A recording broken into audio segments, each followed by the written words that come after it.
Last Monday, Channel 4 caused controversy after it showed the first episode of Benefit Street, a documentary claiming to reveal the reality of life on benefits.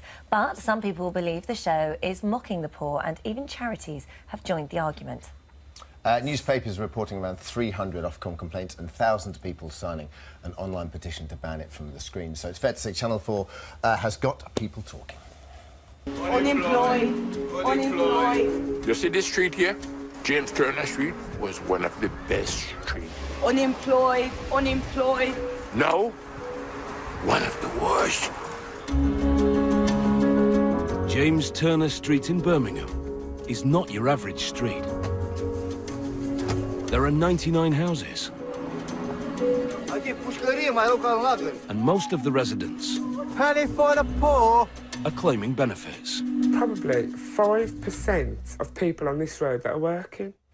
Well, joining us now is Ralph Lee, head of Factual programming at Channel 4, who says they were clear and transparent with everyone they filmed with, and journalist Sonia Poulton, who grew up on benefits. And we want to know what you think is Benefit Street mocking the poor. We'll use the worm throughout the chat, so go to our website and join in on the poll. Ralph, were you surprised by the reaction?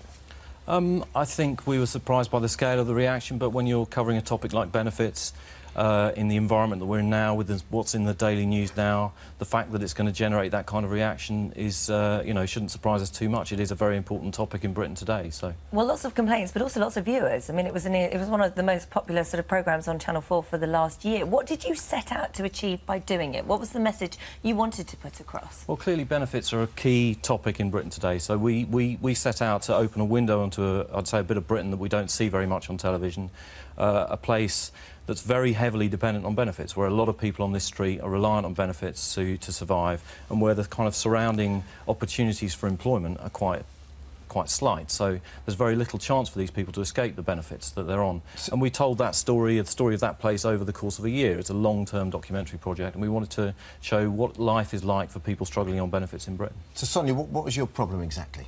Well, where do I start, really? I mean, you know, obviously it is a key topic, as you say, because there is this whole issue of people saying, I'm working, and, you know, there's all these people getting benefits and everything. And what I believe it does is it plays directly into the hands of the sort of anti-benefit rhetoric that is taking place, and it's a whole divide and conquer issue that we're experiencing and witnessing. The truth is that we have been savaging for a period of time now, certainly before this coalition, but anybody who's on their uppers, more vulnerable people in society, people who are taking from that benefit pot. But let us not forget that if people taking from the benefit pot are not only the people that you portray in your programme, but people like MPs, royalty, etc. And I'd love to know when you're going to start turning the spotlight on them and seeing what they are taking from the public purse, because that to me was clear demonisation that took place on that programme. I can't agree with that, Sonia. I don't think it's fair to say it's demonisation. Tell me why. Well, I don't think it's fair to say that it's demonisation. I think if you look at the series across the whole, it's 5 hours of television. It's an honest portrait of what these people's lives are like over the course of a year.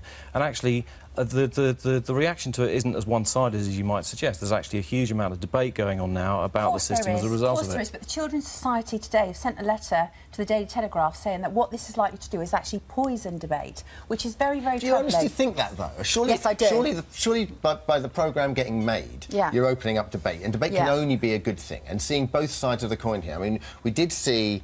You know, we saw, for example, I watched a show, and we saw, is it Smoggy, who's a chap who goes out, the 50p man, who goes out. He's a guy who's, you know, he said he was involved in crime, he's pulled himself up by his bootstraps, and he was very admirable, you know, doing a terrific job of finding himself, you know, in the situation and going through, and, you know, and improving himself through it. And yet then we saw Danny, who, you know, was a habitual criminal, and it was probably less easy to induce sympathy with him. So, in that instance, surely it is... I think it's unfair if you suggest that we're savaging the contributors here. You know, that's not the case at all. I think this is actually a sympathetic portrayal of the hardships that they face. It's easy to say that. It's very easy to say that. I mean, you know, the truth is we're all commenting on one part of the entire series, so it may well be that it changes tack. And also, is everyone commenting on the series itself? Because you do find with something like this, people will watch it, and then those that will be outraged become outraged off the back of what they've read in the media, and they've never even seen it in the first place. I watched it. I actually could only watch 3/4 of it because it made me feel physically sick.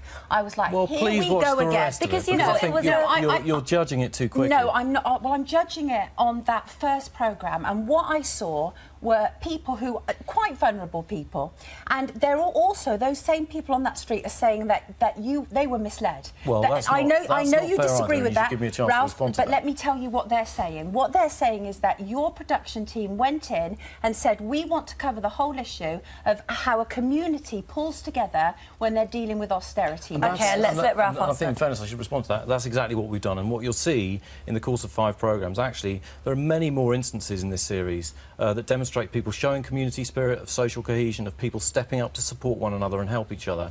And the reason why we chose James Turner Street is not just because they're heavily dependent on benefits, but because they do display a very strong sense of community.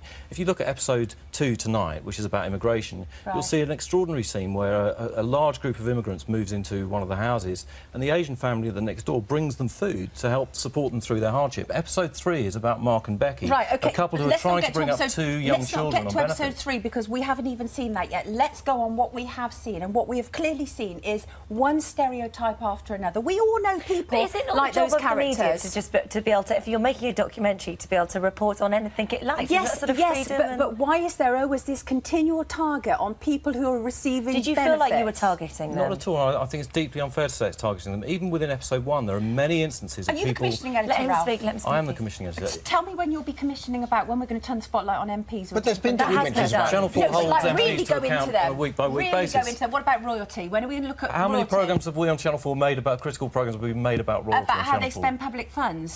Sonia, are you saying they shouldn't make a show like this or about this at all? Because surely the fact it provokes debate is surely a good thing, no? Well, look at the kind of debate we're having. You know, on Twitter, there are people tweeting, I'm going to get my baseball bat and I'm going down to James Turner Street and I'm going to take these people out. You know that's taking place right now. And I find that as unpleasant as you do. Yeah. That is very troubling. We know that there has been an increase in hate crime as a direct consequence of the media portrayal of people on benefits. 10,600 people died within 6 weeks of going through a work capability assessment. Sick and disabled people, utterly demonised people, demonised to their death, and these are people on benefits. It's not okay. But the question remains: here. should they not make the show? No, actually, I don't think they should have. Not with that particular angle. Not judging on the first episode. I'm worried that tonight is just going to be a double whammy. Well, people on benefits it's been described as the most sympathetic hate. Portrayal of immigrants in Britain by the editor of The Spectator, for instance. By the editor of The Spectator? Hardly someone who's always sympathetic Ralph, can I ask you this? Because I know that we so. look at this documentary and we saw it on our screens for the amount of time it was on, but, you know, it was 2 years that you researched into this. It wasn't just something that was put together. Last April, there were major cuts made to the benefit system, and Ian Duncan-Smith says that the new figures show that it has fixed a broken system. From what you've seen yourself, do you think that there's any truth in that? I think it's very difficult to judge whether or not the system's fixed because it's obviously a very long-term problem. What is true, and you see this in the documentary, is that many people are long-term dependent on the benefit system. Now, the suggestion that the documentary series is actually setting out to demonise them or is even demonising them, I completely reject. I really don't think that's the case. And I think people will see over the course of the series that this is a sympathetic and truthful portrayal of the hardships that they face. In terms of, you know, this sympathetic portrayal, you showed an how-to shoplift, a guide to how to shoplift in the first episode. Yes or no? It's not a full guide of how to shoplift. Right, but it's near as damn it. We also showed the perpetrator final of that. word now from you as well. We saw the perpetrator of that being arrested and convicted and incarcerated. What so a terrible thing to do with vulnerable people. Let's have a look at our one, which we've had. People have been voting here. Is Benefit Street mocking the poor? 74% say no. Well, that doesn't surprise me. You know, it really doesn't surprise me because, unfortunately, these people watching this and voting on this have been whipped into this same kind of hysteria. It's very disappointing, viewers. Don't say that about our viewers. Well, if they have, the media... We may have just lost a few more. I really don't care, because I still stand up for people who are being beaten by this system. And, Ralph, please, you know, really check what you're doing, because you're not doing it from the heart. I tell you that much. Sonia, thank you. Ralph, thank you very much.